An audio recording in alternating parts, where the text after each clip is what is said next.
All right, so you may have noticed that the abundance that we're speaking of is the endless stream of the energy that creates worlds. That's some nest egg. That's a big pile of useful energy. And we're going to speak it from your point of view, from all of your point of views.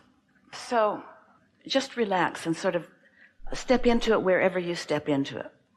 I am beginning to understand that I am a physically focused energy, creative energy that has come into this physical body with unlimited potential to create whatever I choose.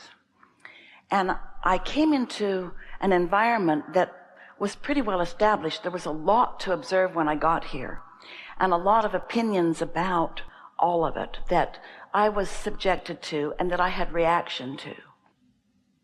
And from that, I formed, without even really knowing I was doing it, opinions about things.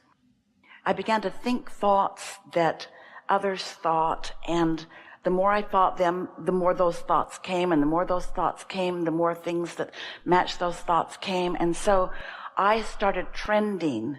And from my perspective in life, my life is uniquely mine. I can feel it as I observe so many others living so many different things. And as a result of all of that contrast in living my life as it came to me and seeing others live their life, I've gotten pretty good at identifying things that I prefer. Because some of what I'm living I don't prefer, and some of what I'm living I do prefer, and a lot of what others are living I prefer.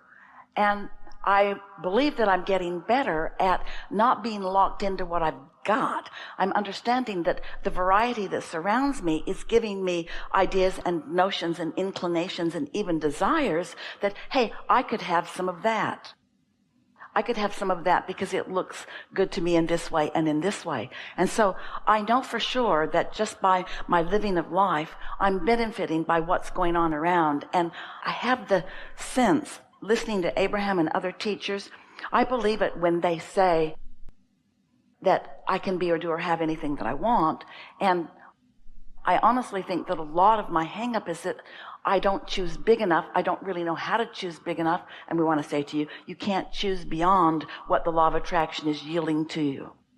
So there we are. I'm in my body. I want to be a deliberate creator. I'm appreciating the variety that is around me, and I feel inspired by what some are doing, discouraged by what some are doing. As I compare myself, sometimes I'm uplifted by their success, and often I'm discouraged by their success because I keep comparing my manifestations with their manifestations, forgetting that nothing that they're doing has anything to do with what I'm doing, except that they help me to identify my desires. That's what others really help me with. They're not there to support me because I don't need supporting. They are not the source of the energy that flows to me. They are catalysts that help me in defining what I want. And I think at this point in my life, I've done a pretty good job of defining what I want. And I often feel excited by my acknowledgement that I want that. Now, so far, so good. So far, we're having a sort of conversation about how to be the deliberate creator that you're born to be. Stay with us just a little bit. Recently, I have become aware that this universe is a vibrational universe that manifests into great things like wealth, like fame, like magnificent vehicles and lovely places to live and lovely lifestyles and lovely relationships. In other words, I get it that the way a person thinks is what results in the way their life becomes. And I'm beginning to understand, I think I've got it, I'm beginning to understand that deliberate creation is about deliberate focus. And I'm getting really good at that. I'm thinking and speaking more about the things that I care about, and I'm not talking so much about the things that I don't want. I know for sure that I'm becoming a better and better and better deliberate creator. There's something I can feel that is beginning to happen within me that makes this creative experience more than just looking and seeing and wanting and getting. That feels like yesterday's conversation. What I can feel bubbling within me is this feeling of invincibility, which means there are no limitations for me, which is a little scary, just a little bit scary, because that kind of unlimited power feels to me like it needs bigger dreams, and I don't have. I mean, I want that Lamborghini that my neighbor has. I want that, and his wife's hot too. But I mean, there are things that I want, but I'm beginning to feel this. Abraham uses the words energy that creates worlds. And so I'm beginning to feel like there's something bigger for me to create. But I can't think past what is. In other words, spaceships, I don't think that's it. Fixing climate change would be nice, but I don't think that's really what I'm going for either. Stopping world hunger, wouldn't that be nice, but not really ringing my personal bells right now. It feels like it wraps around the idea of invincibility, of unlimitedness. And I'm trying to get my thoughts around what that unlimitedness feels like. Does it just feel like if I want that, I can get that? It's more than that. It's more like if I want that, that's just the beginning of identifying the vibrational frequency of it, and it's like getting to be part of the genetic unfolding of it. It's like true creation. It's not just about gathering a bunch of things and bringing them to my pile, my corner of the world. Like there's this finite pie that we are dividing up. It feels more like the infiniteness of this pie, and I want to be in on the expansion of the pie, which means it's the explosion of the ideas and the ability to accept the inevitability of an idea that explodes, and the passion that I feel when I get to be there on the cusp right before the idea explodes, and then when it does, and to recognize my part in the explosion of that idea. I'm a creator. I'm a creator who must create. And I want my hands in the clay as I create, which means it's not just taking manifestations that others have brought this far. It's about starting with whole new concepts. Like, wouldn't it be interesting if the structure of the world as I've known it to be, as we've all known it to be, got upended and everybody or most everybody stayed home for a couple of years? And sort of pushed a reset button where they actually began to acknowledge that there were things about the way they used to live that they don't like so much, and things about the way they're living now that they like a little better.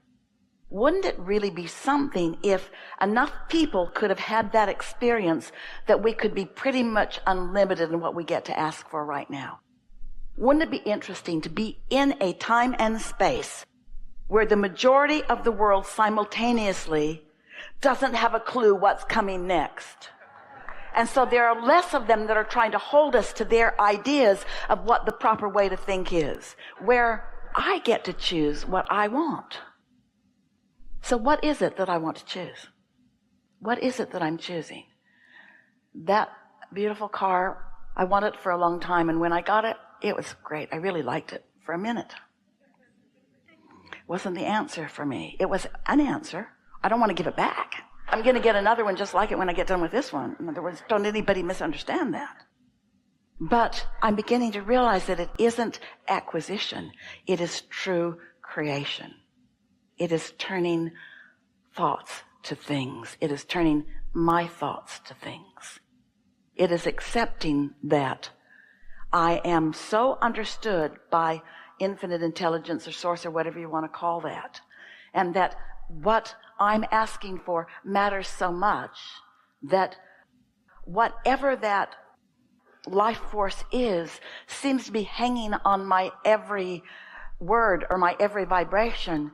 And now that I understand the power of it, it's like I want to start at the true nut of who I am, where I really get off on the right energetic foot. And this seems weird, people of the world who might be listening to me as I speak this, but it isn't anything about what I thought it was about.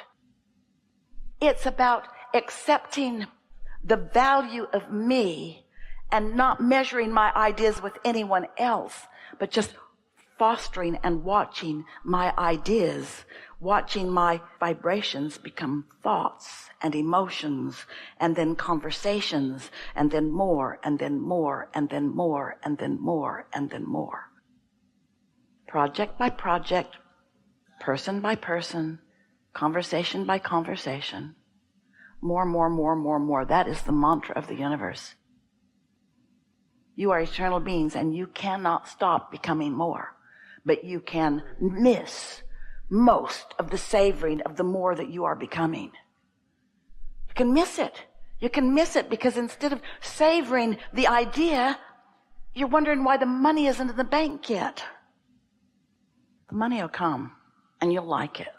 You'll like it. It's good. Money's a good thing. Contacts are a good thing. But connection to your inner being and tending to your point of attraction is where it's at. Not just what gets you to what you want. It is what you want.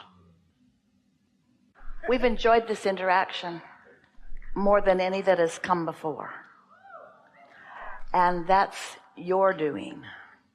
Your asking was strong, but your readiness to hear was strong too. And so now you know some things that you didn't know as clearly before. You're not going to slip back from this place of knowing your point of attraction is forever changed. You now know what to do. You're not going to do it immediately. You're going to not do it and feel sad and then remember, oh yeah. You're going to not do it and feel confused and you're going to remember, oh yeah. But you're going to be better at catching things at the earlier vibrational stages, because when you do, it's so much easier than waiting for a full-blown manifestation and then having to talk yourself out of something that has so much evidence pounding in around you. People in your life who are watching you and taking score of what you're doing or not doing, your feeling that you have to explain to them is your biggest tripping point, because it introduces or activates, is a better word, into your active now vibration whatever it is that they've got going on. Not necessary. If you can just practice when you're not with them, loving them, giving them the benefit of the doubt. When you give somebody the benefit of the doubt, you're the one who receives the benefit every time. So if you just say things to yourself like, they don't really get it, and they're doing the best they know how to do, and I know it's out of love that they are even talking to me, and I love them so much for their interest in me, and we've been talking about Jerry all day, but we'll finish with this. One of the things that he often said, Esther always laughed when she saw it coming. He would say to people that they were having dinner with, or people who were experts on this or that, he'd say, if I ask your opinion about something and you give it to me and then I don't follow your advice, will that upset you? And they would say, no, not at all. He'd say, okay, then I'll ask it. Because he wanted to collect information. He didn't want to feel beholden to what their idea was. And can't you feel that you're sort of oriented that way? That you sort of feel an obligation to not offend somebody by behaving the way they expect you to behave? People have made assumptions about you that don't have anything to do with you. And you let them lock you in to their misunderstanding of who you are. It's time to give that up. It's time to just be who you are and tend to your own point of attraction and let the law of attraction bring you those who are ready